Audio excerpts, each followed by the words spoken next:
अस्सलामुअलैकुम एवरीवन। तो मेरी दिन की शुरुआत हो चुकी है और मैं अभी फ्री थी। मेरा घर के सारे काम मैंने कर लिए थे, तो सोचा आज मैं थोड़ी सी सफाई कर लूँ। मेरा कबर्ड काफ़ी मैसी हो रखा था, सोचा मैंने वही क्लीनिंग कर लूँ, कुछ काम तो था नहीं और मेरे सारे काम हो रखे थे। और यहाँ मेरी बेटी मुझे पकड़ के रखी थी। जैसे कि आपने मेरे लास्ट वीडियो में देखा ही रहेगा कि उसकी तबीयत काफ़ी ख़राब थी, काफ़ी डाउन थी उसकी तबीयत। बट जैसे तैसे उसका दिन निकला है।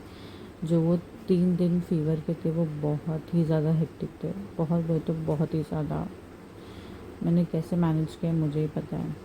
अब उसने 3 दिन वो कुछ नहीं खाया है, तो आफ्टर 3 डेज़ उसको इतनी इरिटेटेड थी कि मैं क्या ही बोलूँ। उसे भूख लगी है बट उसे खा ही नहीं जा रहा था।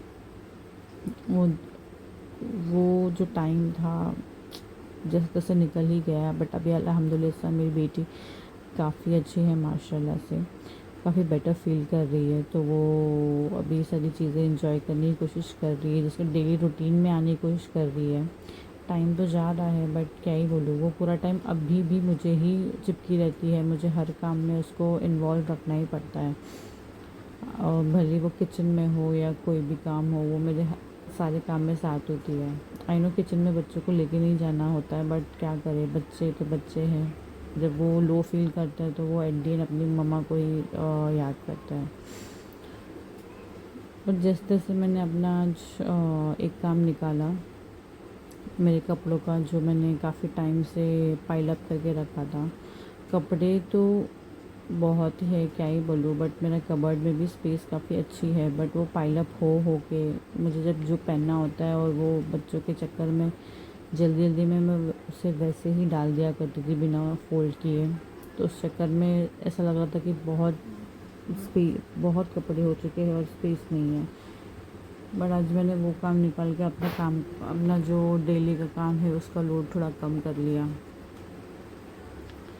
वैसे यहाँ मेरी बेटी परेशान बहुत कर रही थी, मुझे कुछ काम करने दे नहीं रही थी।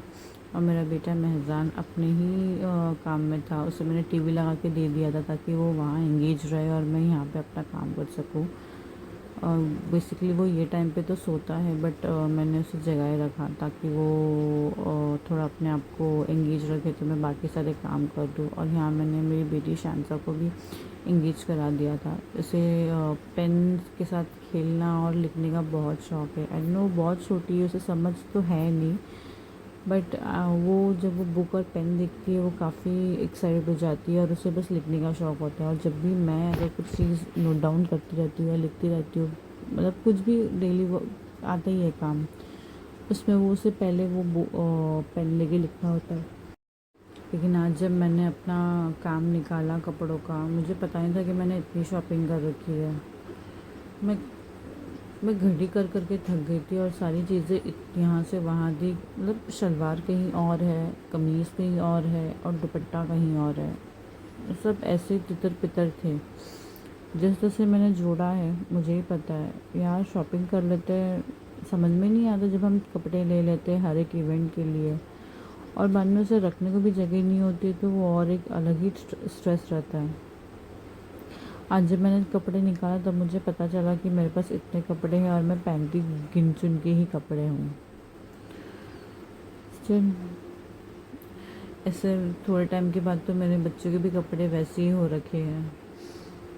मुझे टाइम ही नहीं मिल पाता, मैं कैसे मैनेज करूँ मुझे समझ में ही नहीं आता। मुझे 1760 चीज़ें करनी होती है बट मेरे पास टाइम नहीं होता है। क्यों? क्योंकि बच्चे मेरे पास हैं और वो बच्चों मतलब मेरा पूरा टाइम बच्चों में इतना निकल जाता है कि मैं बाकी के काम तो कर ही नहीं पाती। मैं खाना भी बना लूँ तो मेरे लिए बहुत बड़ी बात है, बहुत बड़ी तो बहुत बड़ी बात है। मुझे खाना बनाने के लिए भी टाइम नहीं होता। मतलब मुझे हर चीज़ सोचने के लिए मुझे टाइम लगता है कि भाई मैं कैसे मैनेज करूँ, क्या करूँ, कहाँ से शुरू करूँ, कहाँ से नहीं करूँ। मॉर्निंग का ब्रेकफास्ट तक का तो टाइम ठीक ठाक निकल जाता है क्योंकि मुझे पता है कि मॉर्निंग में उठ के मुझे ये चीज़ करनी है। बट उसके बाद जब मैं ब्रेकफास्ट मेरा हो जाए तो उसके बाद ऐसा होता है कि मैं किस चीज़ से शुरुआत करूँ, क्या चीज़ पहले करूँ। बिकॉज़ मेरी बेटी मेरे पास ही टंगी रहती है, वो मुझे बिल्कुल अकेला नहीं छोड़ती है। और जब से वो बीमारी से भी थोड़ा निकली है तब से मैंने देखा है उसको कि वो नहीं छोड़ रही है यार मुझे, वो कंटिन्यूस वो मेरे पास रहती है एंड वो उसे उसे छोड़ना ही नहीं है, मतलब वो एकदम इरिटेटेड रहती है। अभी अल्हम्दुलिल्लाह से उसको फ़ीवर तो है नहीं, बट वो उसका इरिटेशन आई गेस, और वो 2-4 दिन अभी और चलने वाला है, जो मुझे देखना है उसको। ठीक है, ये भी टाइम निकाल लेंगे। फिर भी मैंने अभी अपना एक ही सेक्शन क्लीन किया था, जहाँ पे मुझे मेरे इतने सारे कपड़े, बिछड़े हुए कपड़े जो मैं नहीं पहनती थी, जो पहन पहन के शर्ट रहते, वो सारे कपड़े मुझे एक साथ मिले, तो मैंने वो सब मैनेज किया एंड फिर रखा। तब तक का मेरी बेटी ने भी मेरा साथ माशाल्लाह से वही बहुत मैं अच्छे बैठे से बैठे दिया। सोच रही थी, मेरी बेटी अभी इतने टाइम से शांता जो है इतने टाइम से बुखार में थी, फीवर में थी, और हम लोग काफ़ी टाइम से बाहर गए भी नहीं थे।